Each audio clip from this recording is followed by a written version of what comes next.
जय होस्। बुद्धकालमा एकजना भिक्षु थिए जसको नाम हो चक्षुपाल। उनी दृष्टिविहीन अर्थात् ब्लाइन्ड थिए। तर उनी यति राम्रो साधना गर्थे, यति राम्रो ज्ञानको चिन्तन गर्थे कि सबैलाई छक्क पार्दिन्थे।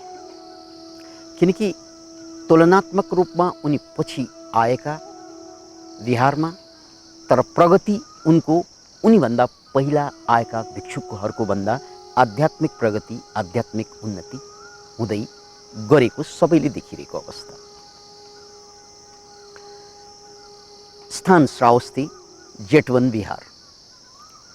र त्यहाँ उनी साधना गर्ने क्रममा र भिक्षा माग्न जाने क्रममा एउटा अवाञ्छित घटना भने घटिरहेको थियो। यानी उनी हिँड्दाखेरि बेला बेलामा थुप्रै किराहरू किल्चिएर मर्ने गर्थे र उनी ध्यानमा बस्दाखेरि पनि त्यो बस्ने आसन मुनि कति किराहरू मरिरहेका हुन्थे।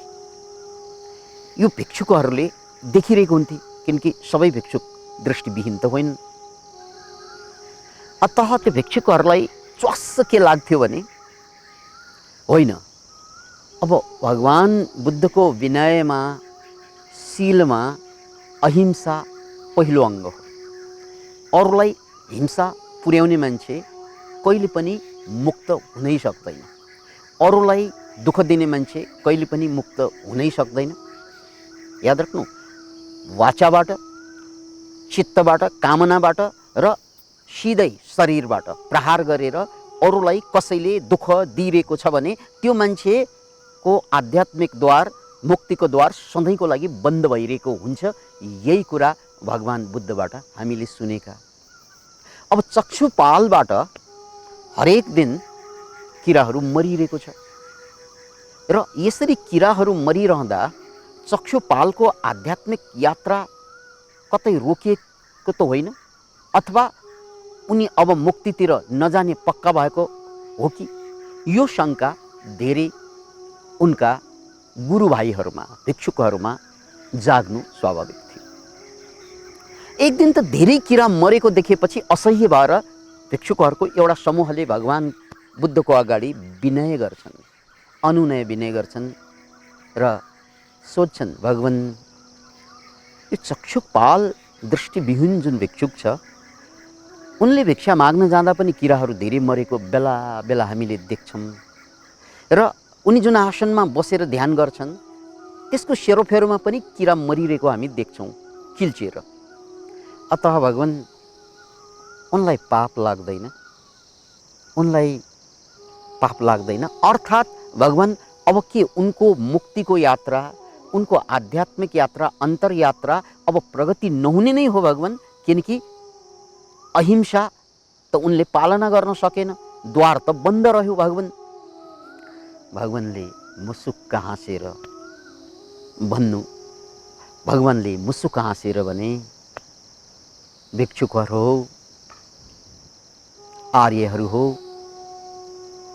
चक्षुपाल कहिल्यै मुक्त भइसके। चक्षुपाल एनलाइटेन्ड भइसके, कहिल्यै उनी अर्हत भइसकेका छन्, धेरै पहिले नै। चक्षुपाल अर्हत भइसक्यो, चक्षुपाल मुक्त भइसक्यो, चक्षुपाल ज्ञानी भइसकेकै हो त? फेरि शङ्का जाग्यो, स्वाभाविक। भगवान, हजुरले चक्षुपाल मुक्त भइसकेको उद्घोष गर्नुभयो, तर भगवान, हामी उल्झ्यौँ, हामीले बुझेनौँ। के कुरा बुझेनौँ भने, यो मान्छे जसले धेरै किराहरू मारेका छन् कसरी मुक्त भयो, र यो मुक्त हुने मान्छे कसरी दृष्टिविहीन भयो, यो हामीले बुझेनौँ। अनि भगवानले प्रेमपूर्वक सम्झाउँछन्, भन्तेहरू हो, जो मान्छे ज्ञान प्राप्त हुन्छ, मुक्ति प्राप्त हुन्छ, निर्वाण प्राप्त हुन्छ या निर्वाणको साक्षात्कार हुन्छ, अर्हत हुन्छ, उनलाई कुनै पाप लाग्दैन। उनले जे गरे पनि, उनीबाट जे भए पनि उनी सधैँको लागि अब पापबाट मुक्त भयो। यही त मुक्ति दशा हो। अनि भगवान यति कुरा त हामीले बुझ्यौँ। हजुरको मुखार विन्दबाट निश्रित भएपछि यो अमृत वचनबाट हामीले बुझ्यौँ कि ज्ञान त्यो चमत्कार हो, मुक्ति त्यो चमत्कार हो। जुन चिज घटेपछि अब पाप र पुण्य दुईवटा धाराबाट अतीत हुन्छन्। यो कुरा त बुझे। तर यस्तो मुक्त हुने भिक्षुक दृष्टिविहीन भएर कसरी जन्मियो होला भगवान? यसको पूर्व जन्म के होला? याद राख्नुहोस्, भगवान बुद्धले जब ज्ञान प्राप्त गर्नुभयो, त्यो ज्ञानमा एउटा ज्ञान पूर्वे निवास ज्ञान भनिन्छ, अर्थात् पूर्व जन्मसँगको साक्षात्कार। त्यसकारण भगवान बुद्धले पनि आफू जन्म भगवान बुद्धको रूपमा कपिल वस्तुमा जन्मन अगाडि 500वटा अगाडिका जन्मका कथाहरू व्याख्या गरेका थिए।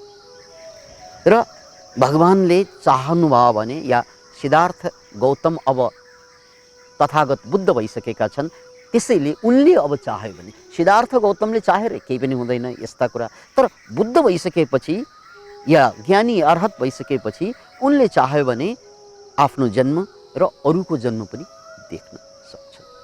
अतः भगवानलाई भिक्षुकहरूले निवेदन गरे कि उनको पूर्व जन्म के होला त भगवान?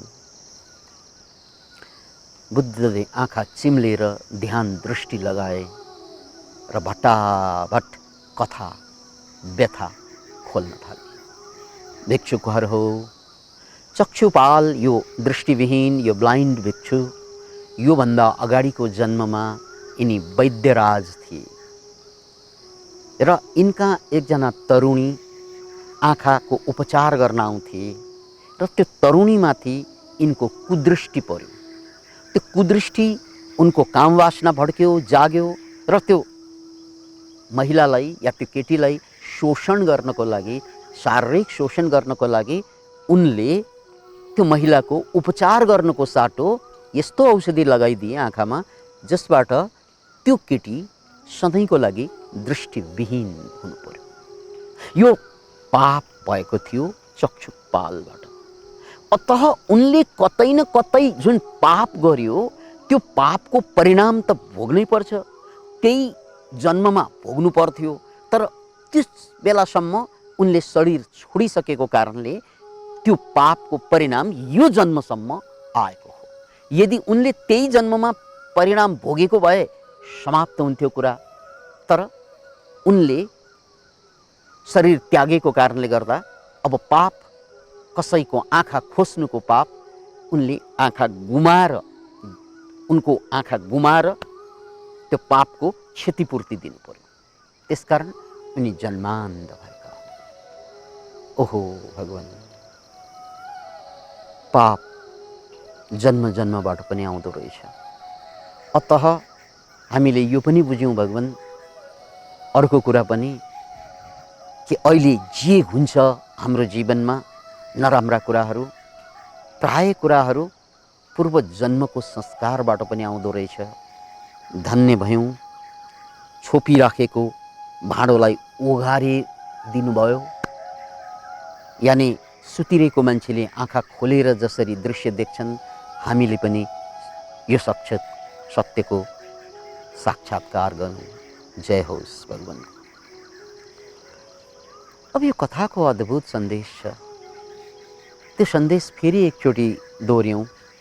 सबभन्दा सुन्दर कुरा, तपाईँ जस्तो हालतमा जन्मनु भए पनि मुक्ति तपाईँबाट टाढा छैन, ज्ञान तपाईँबाट टाढा छैन, एनलाइटनमेन्ट तपाईँबाट टाढा छैन। मात्र प्यास चाहियो। र प्यासको अर्थ यो बुझ्नुहोस्, अरू सबै कुरा मलाई चाहिँदैन, केवल पानी चाहिन्छ। अब मलाई केही पनि चाहिँदैन, केवल मुक्ति चाहिन्छ। मुक्ति पाए बाँच्ने हो, नपाए त मर्ने हो। यो भावदशा जब जाग्छ चित्तमा, तपाईँमा पात्रता जन्मिन्छ र यही पात्रताले ज्ञान ग्रहण गर्ने हो। अनि दोस्रो सुन्दर कुरा मैले अघि पनि उब्काएँ, जब मान्छे मुक्ति दशामा जान्छन् र उनीबाट जानी अनजानी जे जति कर्महरू हुन्छन् त्यो कर्ममा होइन अकर्ममा जान्छ, त्यसलाई अकर्म भनिन्छ। जुन कर्म हुँदा या गर्दा त्यसको परिणाम आउँदैन त्यसलाई अकर्म भनिन्छ। हामी कुकर्ममा सुकर्ममा या विकर्ममा हुन्छौँ, तर मुक्तात्माहरू अकर्ममा हुन्छन्। त्यसकारण उनीहरू अब पतन हुने कुनै पनि उपाय हुँदैन। त्यसैले हामीले भगवान कृष्णको एउटा नाम अच्युत राखेका छौँ। अच्युतको मतलब उनले जे जस्तो कर्म गरे पनि त्यो च्युत कहिल्यै पनि हुँदैन, त्यसको नाम अच्युत हो। जय होस्।